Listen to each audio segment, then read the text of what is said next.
Good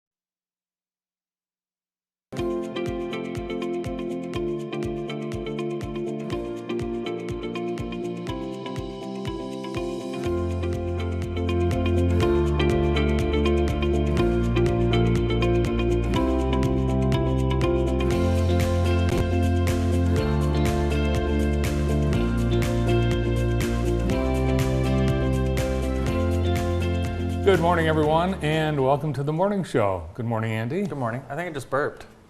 Who? I just burped, I think. Nice. Great way to start the day. Yep. 35 degrees in Jackson, but despite the cold morning, we're going to have a beautiful day, 66. A lot like yesterday, windy day today, and then rain. We could see some big storms tomorrow. They're actually getting as much as 2 feet of snow in the upper Midwest. It's just crazy, right? It's the way we deal with spring every year. So enjoy today, because it could be the last nice day for the week. Yeah. It's April. April showers, April snowstorms bring May flowers. Last night, Jackson College received a very generous gift from the estate of Myrna Burlett, former teacher at Jackson College, presented by Mark Snedeker, who represents the Myrna Burlett estate, $1.295 million. And there's the JC Board of Trustees posing with the giant check, and they are going to use this to fund science equipment purchases. There's Mark Snedeker talking about the gift. Dr. John Powell, who's a current professor of biology at JC, actually was a student of Myrna Burlett. Oh, wow, that's neat. And, you know, he's the dad of Katie Powell, who was on our show last week that did the science fair. You're kidding me. No. So science runs deep in the Powell family. So they were... That's cool. Could you imagine being able to present a check like that? Yeah, I mean, how cool. Yeah. Communities thrive when you have benefactors that support and give back like that, and that's no small dollar amount. She had already given $5 million to the Dahlem. Yep. So it's awesome. And Mark Snedeker told me he's got a couple more checks to give in the $1 million range. So that's awesome. It's good stuff. Yeah. Good news. Kind of wish we invited Myrna Burlett over for dinner more often. So the inflation numbers have been out today. So they did hit 8.5%. As expected. As expected. So, you know, where do we see that? Mostly you and I, gas and groceries, but of course it affects anything, any service work you need done. It really affects the whole economy. Hasn't risen this fast since 1980. Do you remember inflation and the chatter in 1980? Of course, in 1979-80, that was the largest really inflation spike since World War I.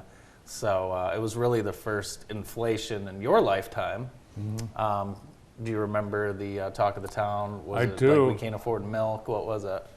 Well, President Ford launched this campaign called WIN and had these buttons made, W-I-N, whip inflation now. And can you imagine if someone did that now? They wouldn't be president. The pandemic, the war in Ukraine, all contributing. And of course. Today, President Biden is expected to expand sales of higher ethanol gasoline, which would potentially lower gas prices 5 to 10 cents a gallon. It's a more polluting type of gas, so they've been reluctant to allow that. But he's going to an ethanol plant in Iowa today, where it's expected he'll make that announcement. That's really would only affect the Midwest, and I believe it's less than 3% of pumps nationwide even have that gas. So yeah, it's not available in high smog cities like Los Angeles and New York, so it will affect just a portion of the country. Yeah, mostly in the Midwest. I think we have some E8. Do we have some here? Yeah. Yeah, we do. Yeah, we have some E85. Yeah. If you get a call from the Jackson Police Department, be warned. Elmer Hitt, Chief of Police, said that people are calling, identifying themselves as Sergeant Pete or Officer Pete, attempting to solicit personal information. Don't give anything out over the phone to anyone. Yeah, do not. And if you're not sure, just hang up. But if you'd like to be involved with the police department. There's a great opportunity for a young person to consider a career in law enforcement. JPD is now hiring a police cadet, often recruited after graduating high school. Cadets assist officers with patrol duties and gain firsthand experience in law enforcement. So if that's something you're interested in, contact Jackson Police Department. Maybe they'll find a Pete. There might be a Pete there. I don't think there is a Pete there. No, I don't think there is either, but great opportunity to begin a career in law enforcement. Yeah. I know you're a big fan of sugary breakfast cereals. Today, there's concern nationwide about Lucky Charms. Really? Yes. Apparently, while an official recall has not been initiated, the FDA is investigating reports that Lucky Charms is causing gastrointestinal issues. There's actually a website called iwaspoisoned.com, and I think I'm going to start checking that daily. I am too, because I have gastrointestinal issues. Over 2,500 About reports. everything I have. Yeah, some of these people, the diarrhea is being described as blue. Really? And green. And some of the people post their little testimonials. My daughter, age 3, loves her Lucky Charms. Recently, she had some in a sandwich bag, and by the end of the day, was throwing up in my car. Here's one. Lucky Charms have been fine, and now all of a sudden, people are getting sick off of them. Well, I was reading the reports, and people continue to eat them. Hey, I'm a regular purchaser of Lucky Charms, and the last few times I've eaten them, I've gotten diarrhea. Stop eating them. That's a pretty obvious solution. Yeah. I bought them, and every time I ate them, I would feel nauseous, and I'd get diarrhea. So I just get a stomachache every time I eat those. But no, I don't know. I know they sell just marshmallows too, so maybe try the regular and the just marshmallows and see which the stomach comes from. New slogan. I call real or not, I'm going to call that not real. Not real? I don't know. I think it's, people get it. They're eating too much of the junk. They're tragically delicious. Hey, this month it's Child Abuse and Neglect, Child Abuse and Prevention Awareness Month, and there's a donation drive to recognize Child Abuse and Neglect Prevention Month, and we right here at JTV have a donation box in the lobby. So if you want to stop by and drop something off, we're collecting cleaning supplies, personal hygiene products, new blankets, socks, underwear of all sizes, diapers, wipes, baby shampoo and wash, sleep sacks, and pack and plays. Nice. So yeah, we have a box here. We have a box here. So yeah, all month we'll be collecting donations for that. So help us help the community. Hey, I want to say hi to Phyllis Sleet. Phyllis Sleet, longtime viewer. She's 96 today, and I'm sure she'll be in the birthday club a little bit later. Happy birthday, Phyllis. Happy birthday, Phyllis. Mask mandates are back in the city of Philadelphia, the first major U.S. city to reinstate an indoor mask mandate. The new Omicron variant is in the Northeast now. And have you seen Shanghai? I have not. Is it Locked shut down? Yeah, Locked still. down. Yeah, they've been shut down for a long time. And I don't know if you heard me yesterday, but they used to have the busiest airport in the world, but now Atlanta does. I did watch that. Okay, Denver's shooting up there too. Great airport, another wonderful airport. I believe 7 of the top 10 busiest now are in the United States, and of course during the pandemic, all the busiest were in China. Interesting. It's obviously the pandemic is still very much with us. Your friend Juwan Howard is being rumored to be the next coach of the Los Angeles Lakers. Yes. The Atlantic reporting that Juwan Howard, who did interview for that job 2 or 3 years ago, is being considered. They fired their head coach. Yeah, he was an assistant coach with the Miami Heat during LeBron James' stint with Miami, and someone that he's familiar with. I don't know that anyone would want to go and coach LA right now after what they've done to their last coach. So I don't think Juwan's leaving Michigan.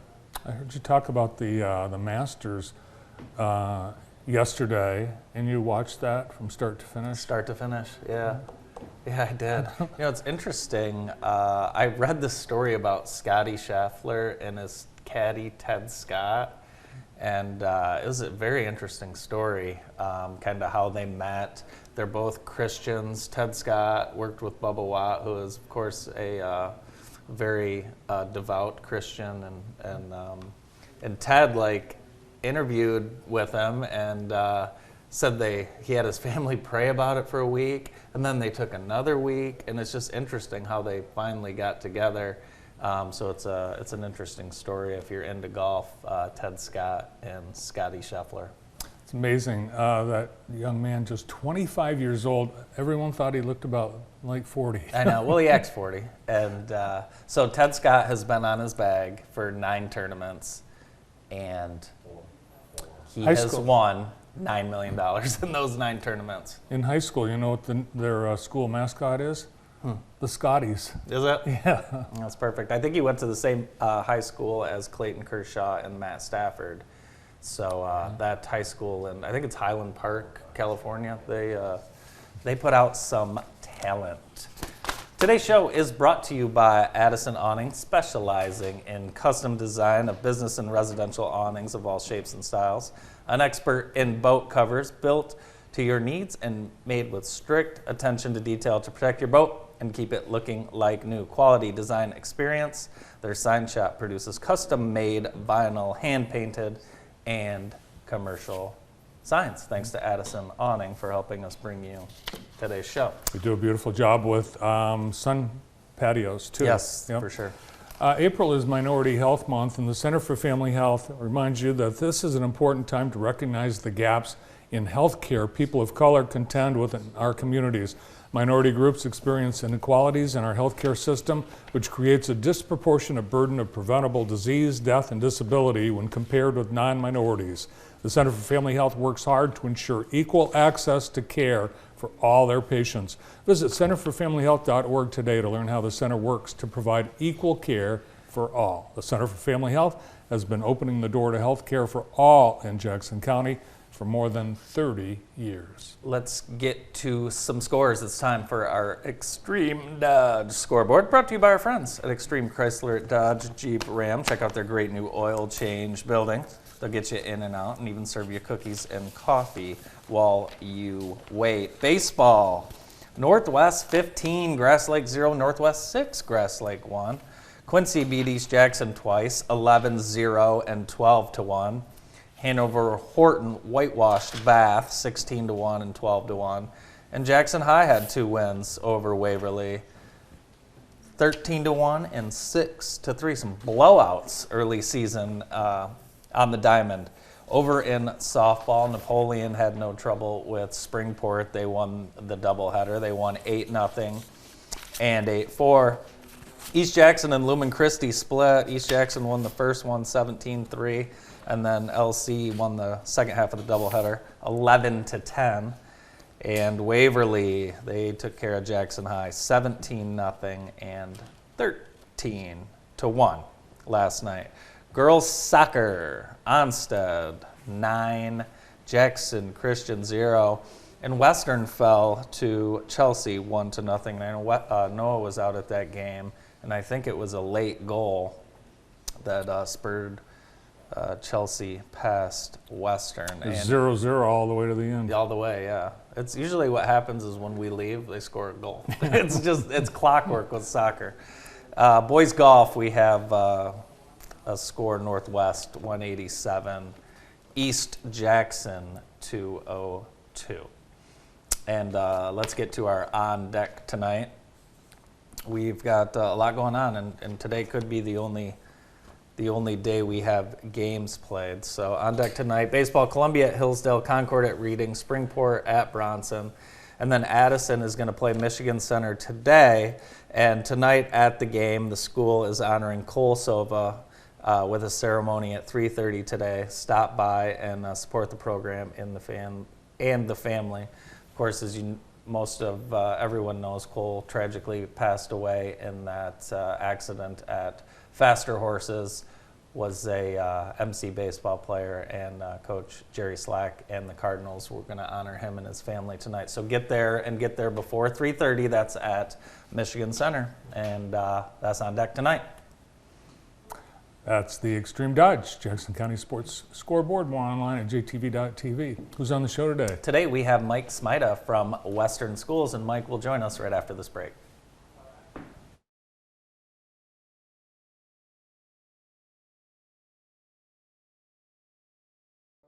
Registration is now open for Jackson YMCA Summer Day Camp. The camp is about learning skills, developing character, and making friends. Every new experience at day camp is a chance for kids to stay active, address gaps in learning when school's not in session, and have fun. Open to ages 4 to 14. Sign up for just 1 week or all 10 at jacksonymca.org.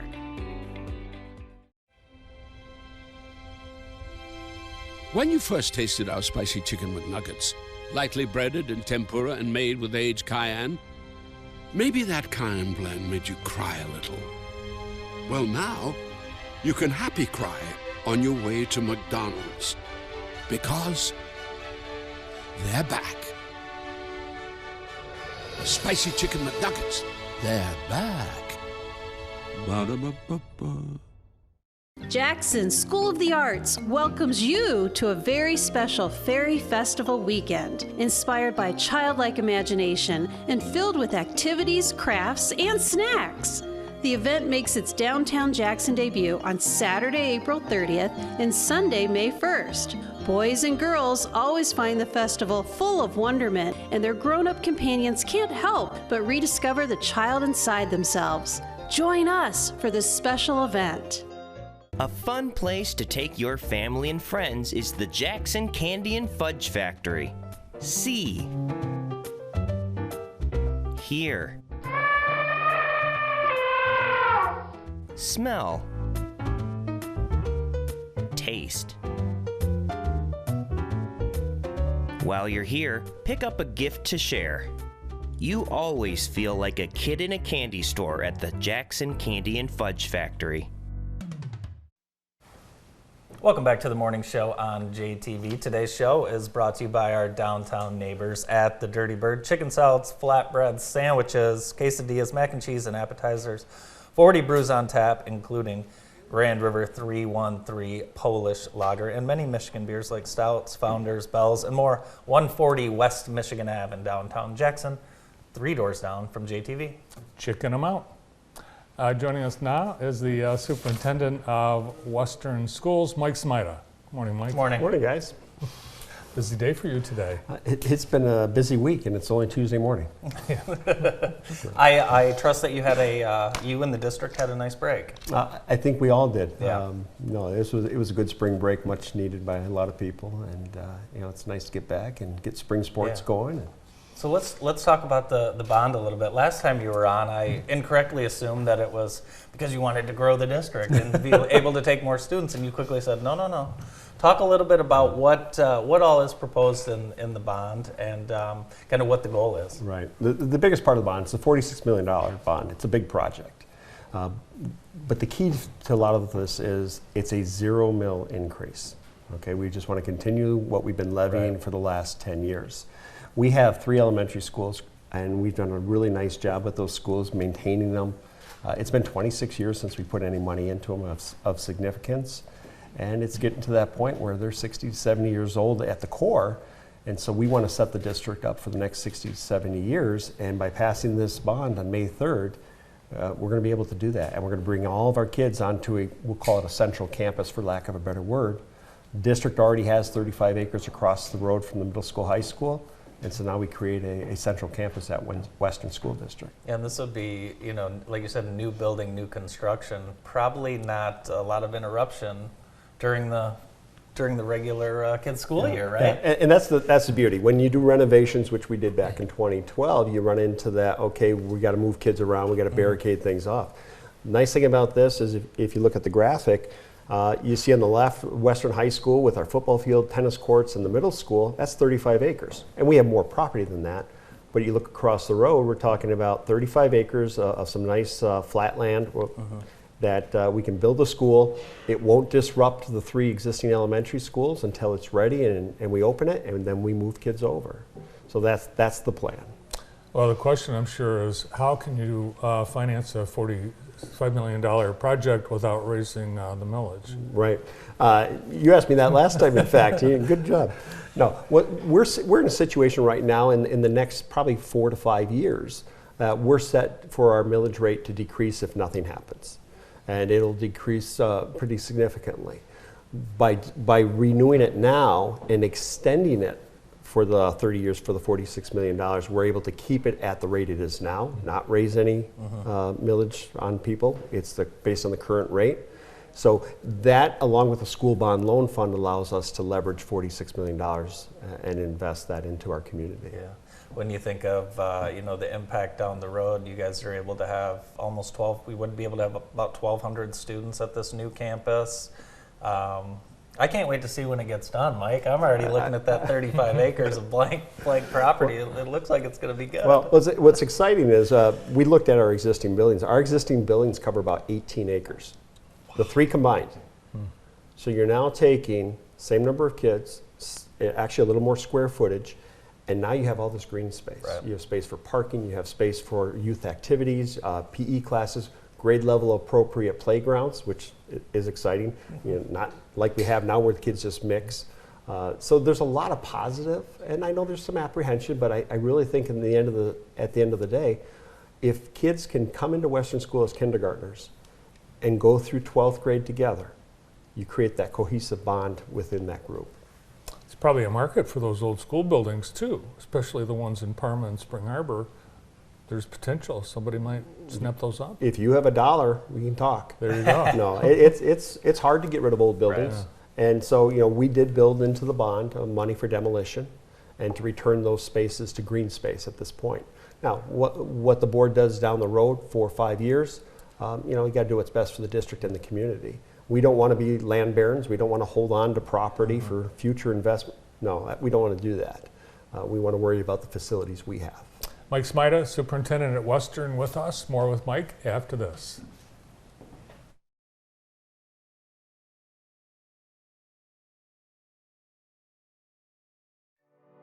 April is National Minority Health Month, an important time to recognize the gaps in healthcare people of color contend with in our communities. Minority groups experience inequalities in our healthcare system, which creates a disproportionate burden of preventable disease, death, and disability when compared with non-minorities. The Center for Family Health works hard to ensure equal access to care for all patients. Visit centerforfamilyhealth.org today to learn how the center works to provide equal care for all. The Center for Family Health has been opening the door to health care for all in Jackson County for more than 30 years.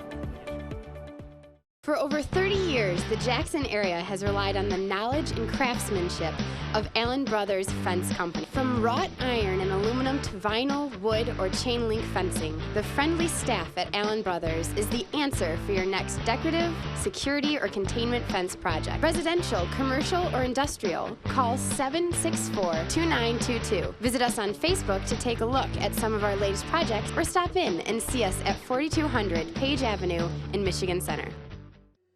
Registration is open now for the 2022 Dahlem Outdoor Adventure Summer Day Camp. During June, July, and August, there are 9 one-week themed sessions for children ages 3 to 12 years old.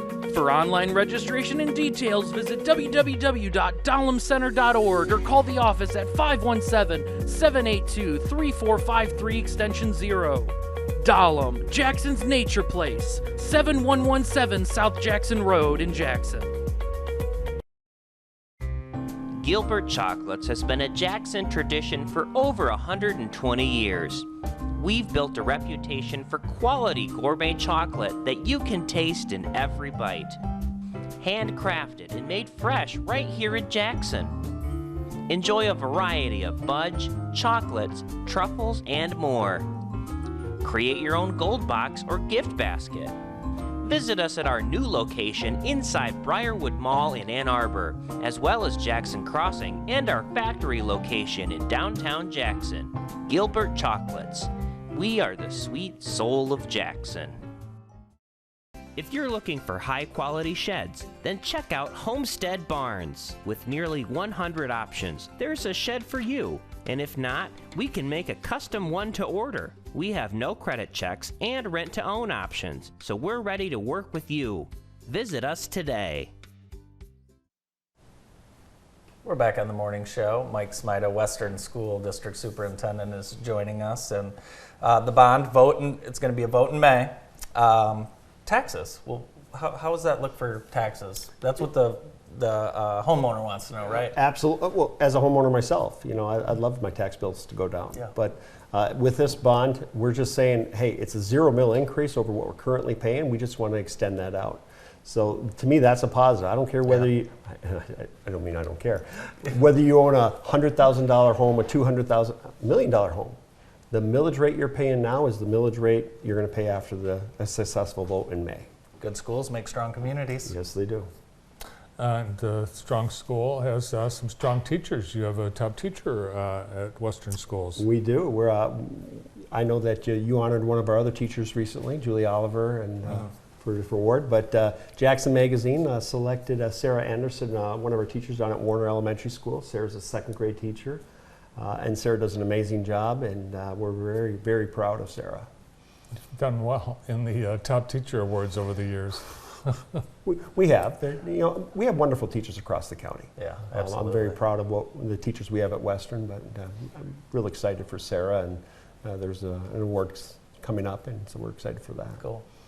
Now you're looking for new Western Panther students. It's K Roundup time. Now, will these kindergartners, if bond passes, be in that building at some point? They will. Yeah. The goal is, if the bond passes, we could open it up as soon as the 24-25 school year. Again, depending on supply chain and all that business.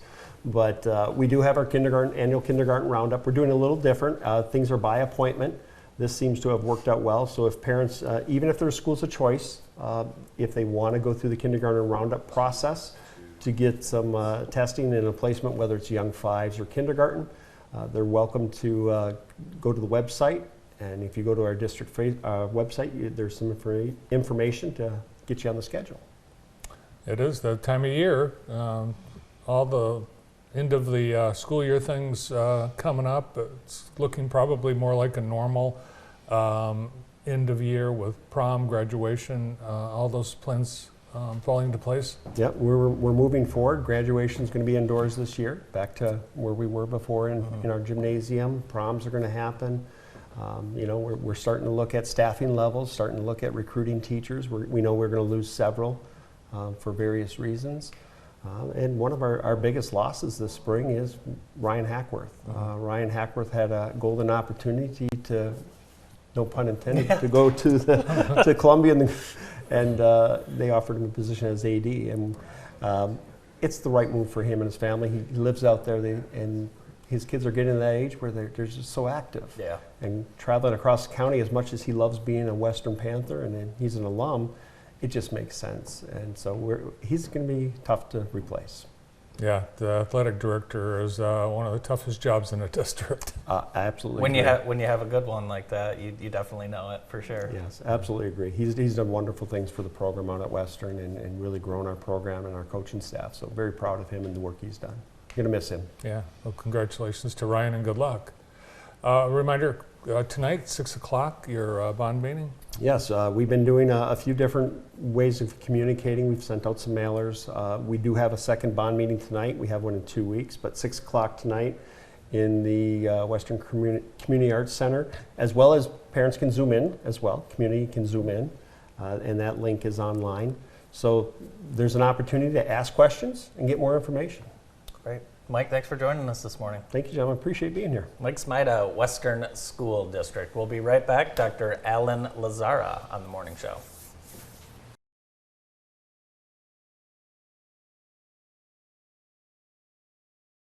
The PIC Center is an independent practice that has provided care to the Jackson area for over 25 years. Doctors O'Neill and Cack supervise antibiotic infusions, as well as those for many other conditions, such as inflammatory bowel, joint, and lung disease, anemia, and multiple sclerosis. Our modern facility is open 7 days a week, and the infusion staff will make you feel right at home. Let your doctor know you have a choice where you receive your next infusion. Remember, when you've picked us, you've picked the best.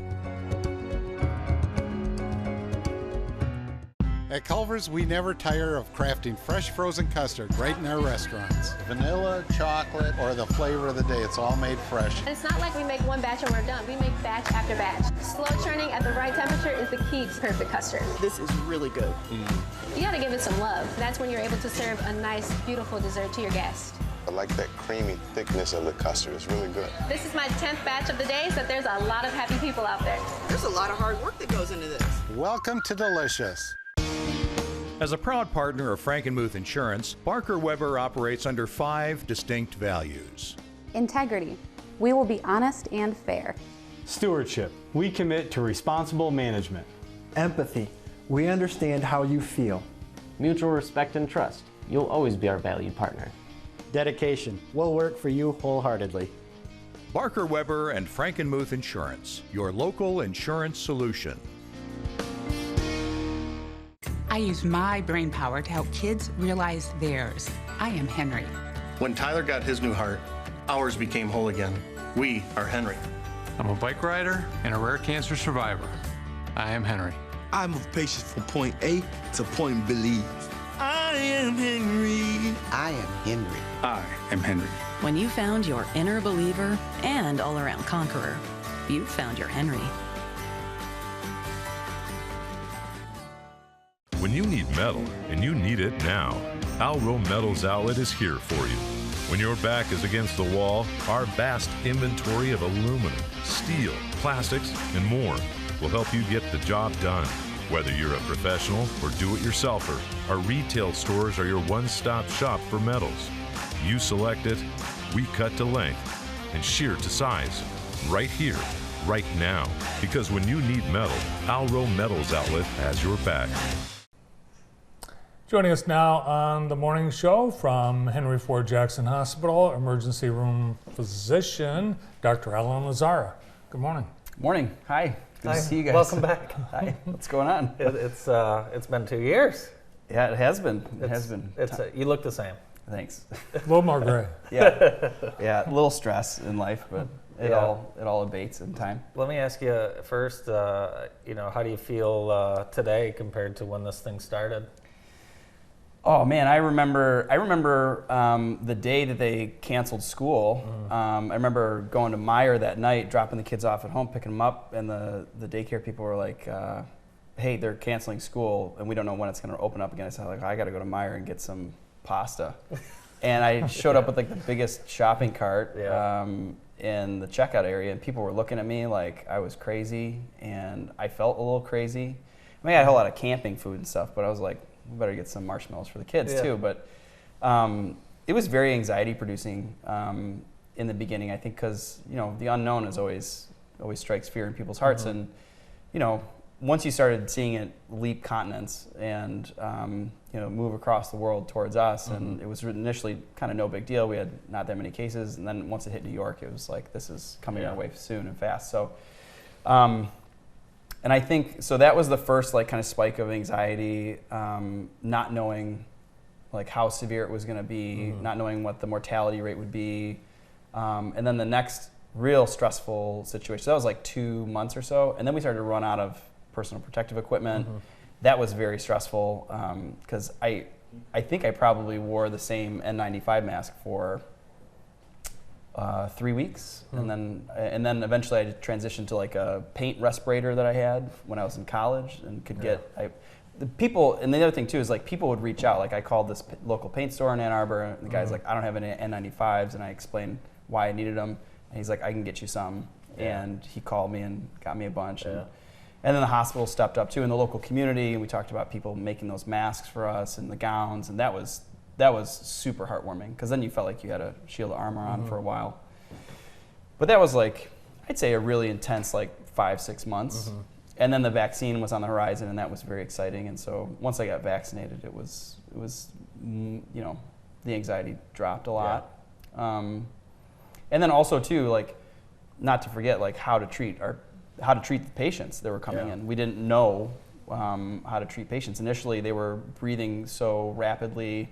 No, excuse me, they weren't breathing very rapidly, but their oxygen was very, very low. And so in that situation, we run to intubate somebody, and that turns out that that's not the best policy. That was borne out with science and research. And so now we really have it dialed in on how to treat our COVID patients. But unfortunately, the virus is very strong, for lack of a better word. I mean, it's very virulent, and in certain patients, it's very fatal.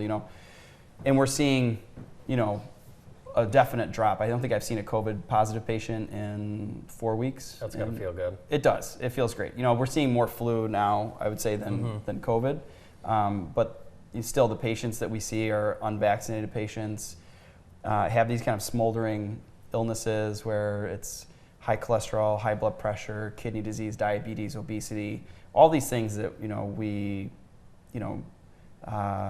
treat with medication. You can live with for a long time. We manage this chronic illness, but it beats your immune system down in the long term, and that's what COVID takes advantage of. And so, seeing a 38-year-old get on a ventilator and not get off a ventilator and die is horrifying. It's terrible.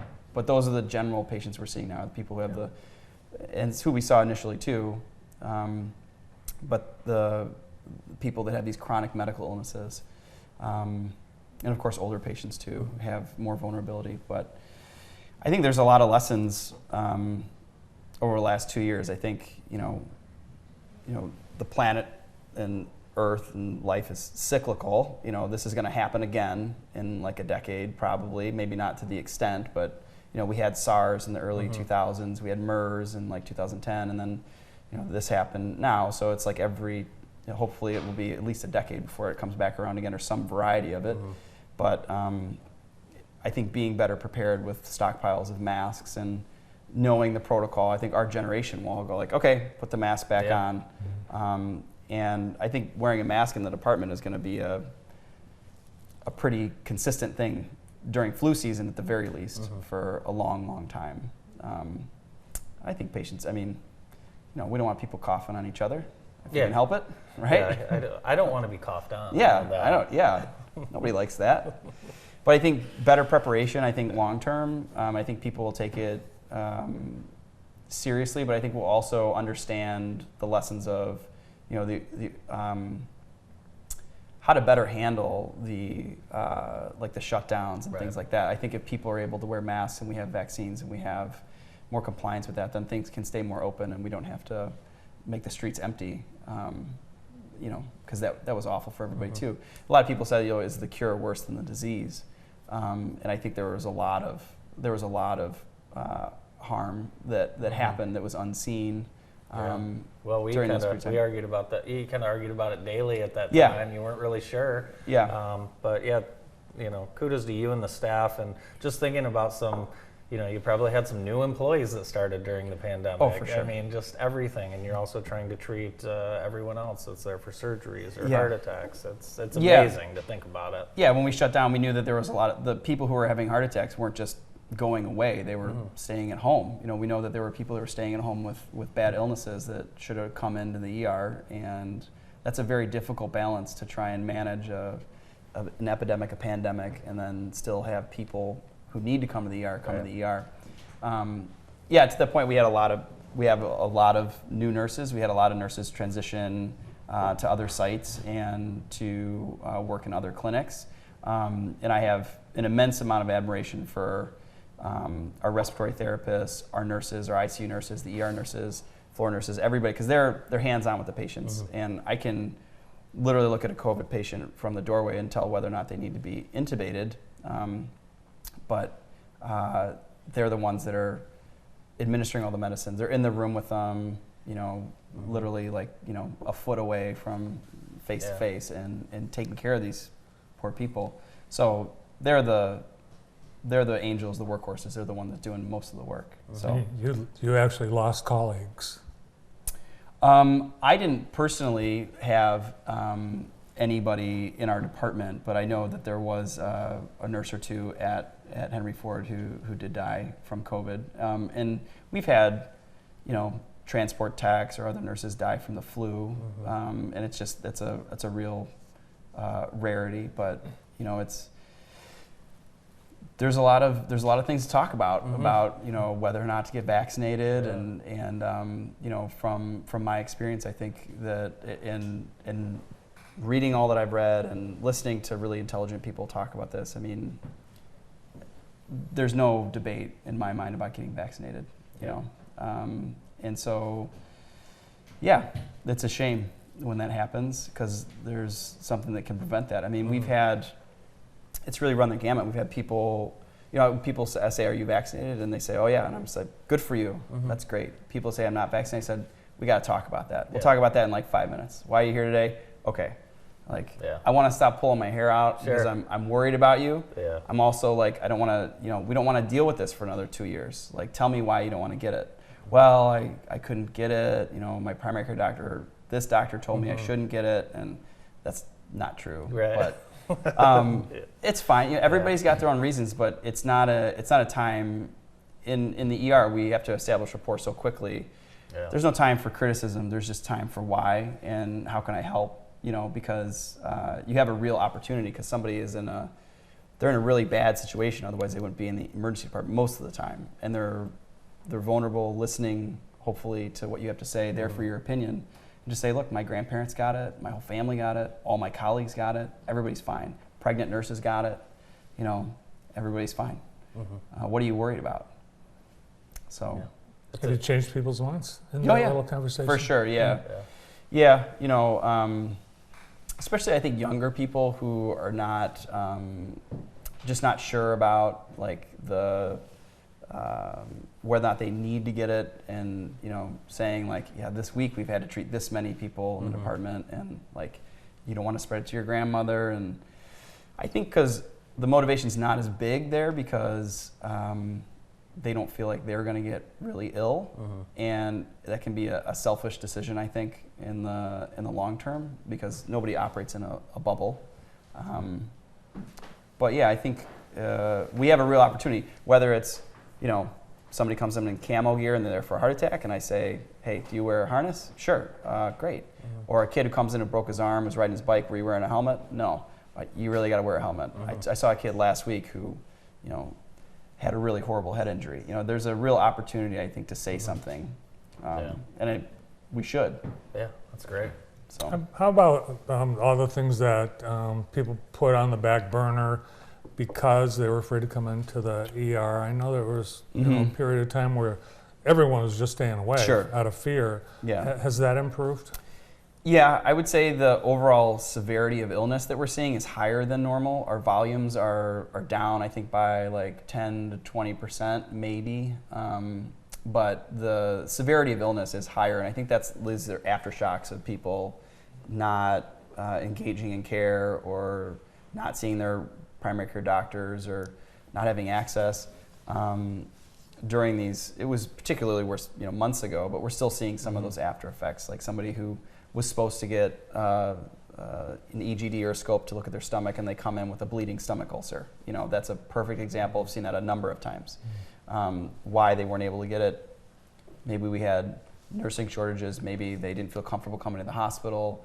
Maybe the appointments got backlogged for so long. There's a lot of reasons, but we're open 24 hours a day. Use your primary care doctor. We're for we're for the gaps in care. We're for emergencies, but also call your primary care doctor. There's a lot of preventative stuff that you can do to not be seeing me or a number of my colleagues. So. We're still seeing overseas. In China's got a huge problem right now. Yeah. Is that anything that should concern us here?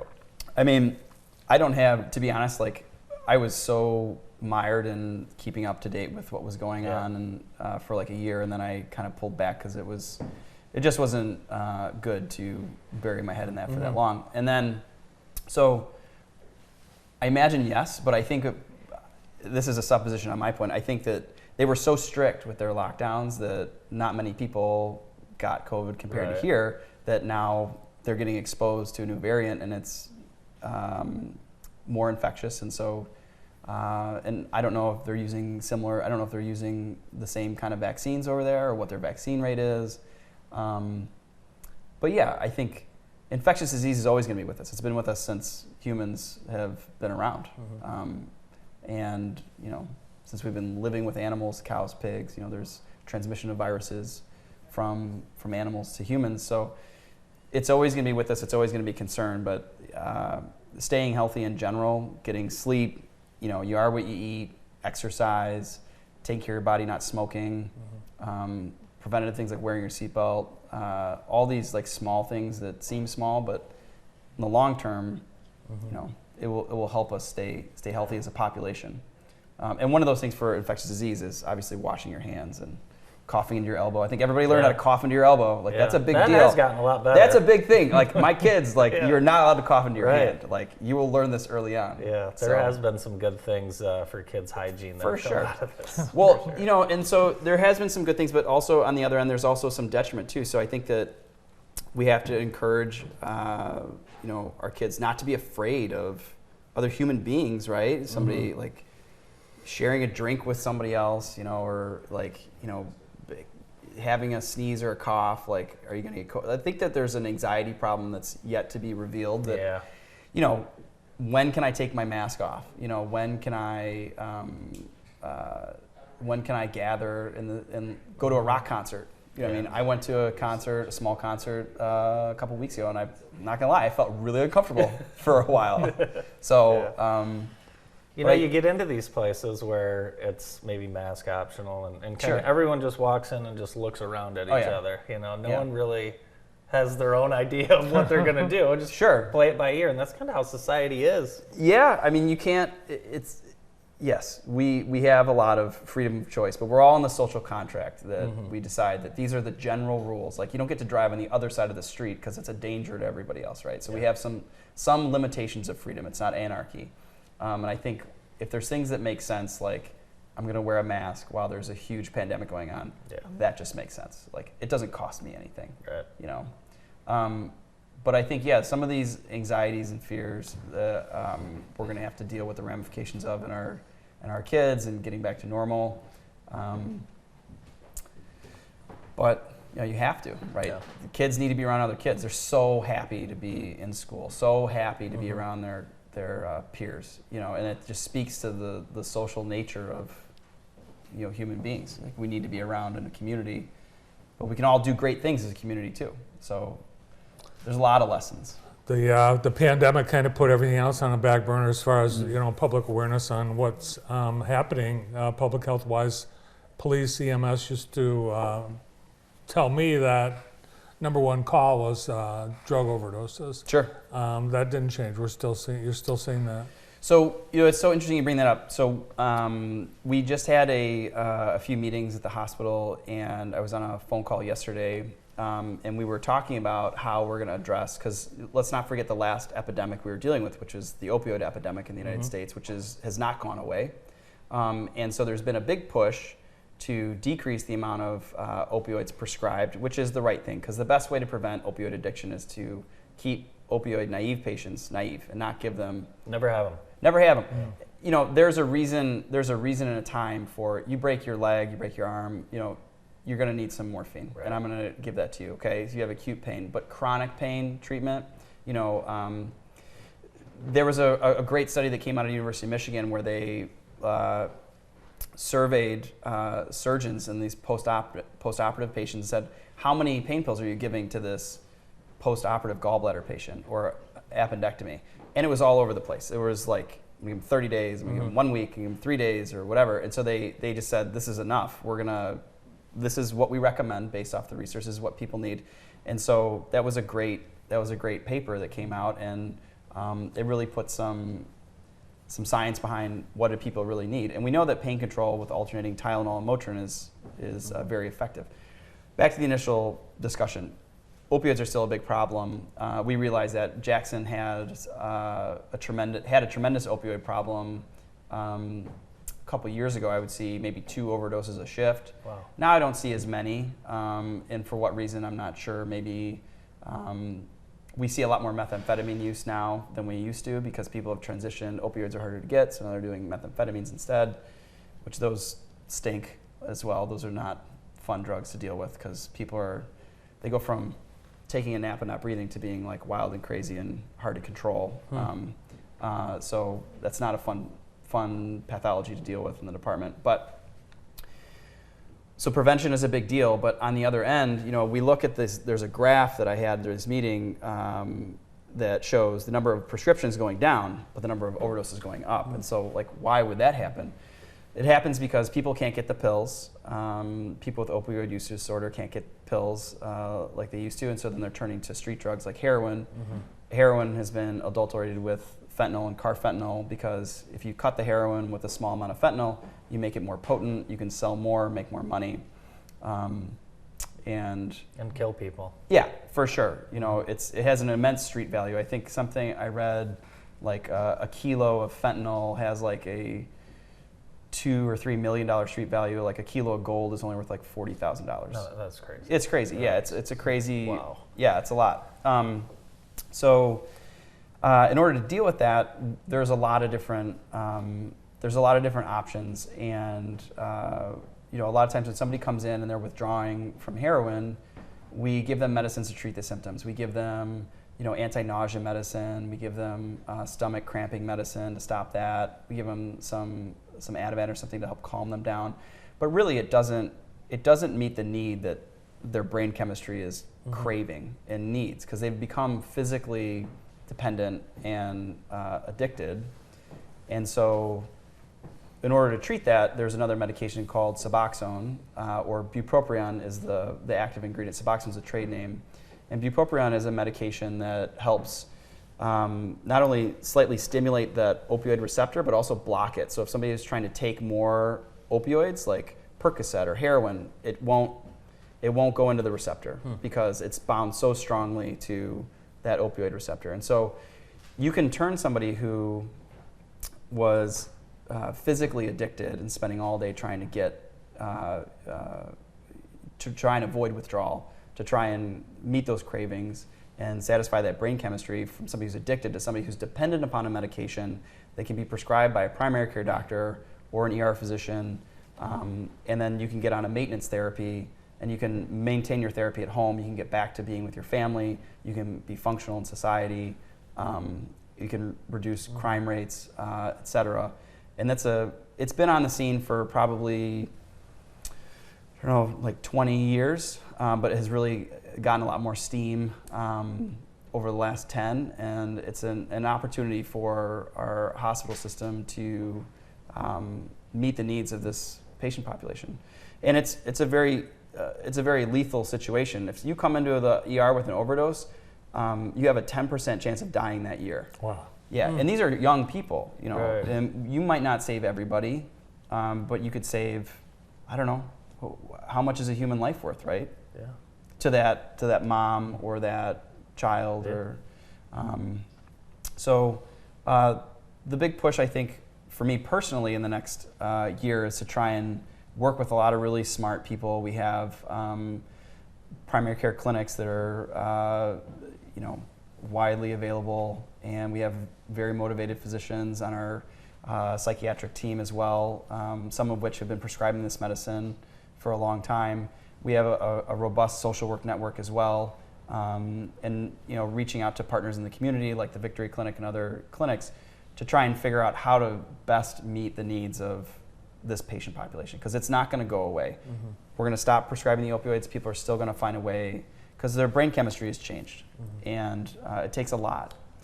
And medical addiction therapy is, you know, it's proven to reduce overdoses, proven to help people get to recovery. Abstinence is not. It just doesn't happen. It's kind of the similar argument that, you know, certain groups can make about sexual education. Just don't do it. Well, you can't just put your head in the sand. It's not going to happen. Human nature is human nature. People are going to seek the things that make them feel good, and so we might as well try and live with reality and say these patients have not gone away. These patients need more therapy. So we appreciate all your time with us over these last couple of years, and all that you do to keep our community safe and healthy. Thanks for coming in. Absolutely. Anytime. Thank you. From Henry Ford Jackson Hospital and the emergency department, emergency physician, Dr. Alan Lazzara.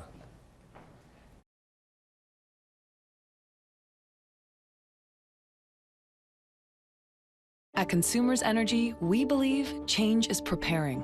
Preparing for the worst by putting to work the very best. Change is improving by replacing utility poles and redesigning our substations. Change is commitment. Commitment to upgrading 1,000 miles of our energy grid every year. And change is confidence. The confidence of knowing when it comes to keeping the lights on, we're always on. Consumers Energy, a force for you, a force of change. With proper alignment, your vehicle's tires can last a lot longer. At G-Force Automotive, we perform a comprehensive front-end inspection and perform a complete alignment on your car, truck, or SUV. We'll keep you driving straight down the road. At G-Force Automotive, we make friends one car repair at a time. It's kindergarten and Young Fives Roundup time at Jackson Public Schools. Join us at one of our April roundups. There will be prizes and food. Community partners will be available to serve you, and new students will receive a free Class of 2035 t-shirt upon enrollment. Please arrive early as programs will begin promptly. Jackson Public Schools, where community comes together. The PIC Center is an independent practice that has provided care to the Jackson area for over 25 years. Doctors O'Neill and Cack supervise antibiotic infusions, as well as those for many other conditions, such as inflammatory bowel, joint, and lung disease, anemia, and multiple sclerosis. Our modern facility is open 7 days a week, and the infusion staff will make you feel right at home. Let your doctor know you have a choice where you receive your next infusion. Remember, when you've picked us, you've picked the best. Searching for medical supplies can be a challenging aspect of the healthcare system, but with help from Brown's Advanced Care Medical Supplies, you can set your worries aside. Our expert staff takes the time to give each of our customers the personal attention they deserve and are trained to find the right products for each individual. If you can't come to us, then let our delivery team come to you to help set up your supplies so you can get back to what really matters, living your life. Brown's Advanced Care Medical Supplies. Locally owned, locally operated, locally loved. Welcome back to the morning show on JTV. Today's show is brought to you by Vermeulen Furniture, now in their third generation of being family owned and operated. They pride themselves on providing high quality name brand furniture at affordable prices. Thanks to Vermeulen Furniture for helping us bring you today's show, and happy belated birthday to Coach Nate. Yes, happy birthday, Nate. Oh, we should mention the Dr. Lazara interview we taped on Friday to accommodate his schedule. Yes, that's why our clothes are different. MDOC is hiring. They've got another job fair on Saturday. Just stop in anytime between 9 a.m. and 2 p.m. at the Jackson Area Correctional Facility Training Building at 3500 North Elm. They are hiring corrections officers. Show up, dress up, and get ready to begin a new career with MDOC. The Transportation Security Administration, we were talking about some of the things they find at the airports. Well, yesterday, New England surprised the gentleman. He was going through a checkpoint with a cane, and they discovered when they disassembled the cane, it actually had a sword. Yeah, there's inside. A lot of those out there. The passenger was unaware that he was bringing a sword on a plane. I'm sure he was. I was at someone's house once, and their grandfather had a cane collection, and he said, "This is my favorite one," and he squeezed the handle of it, and a knife shot out of the bottom of it, and I was like, "Whoa, okay." So I am familiar with these this weaponry. I'd like one. I think it's pretty popular. I think actually most canes do have weapons in them. It's handy. Yeah. Who's coming up tomorrow? Well, if you're you're interested in a career in corrections, tomorrow morning's going to be a great opportunity to tune in, hear from the warden, Noah Nagy, and he'll also have corrections officer Kenyatta Patterson from the G. Robert Cotton Correction Facility. True Story explores a new corner of Jackson's past each month. From railroads to rock music, True Story uncovers the hidden history that makes Jackson so special. Tune in Fridays at 3:30, 7:30, and 10:30, only on JTV.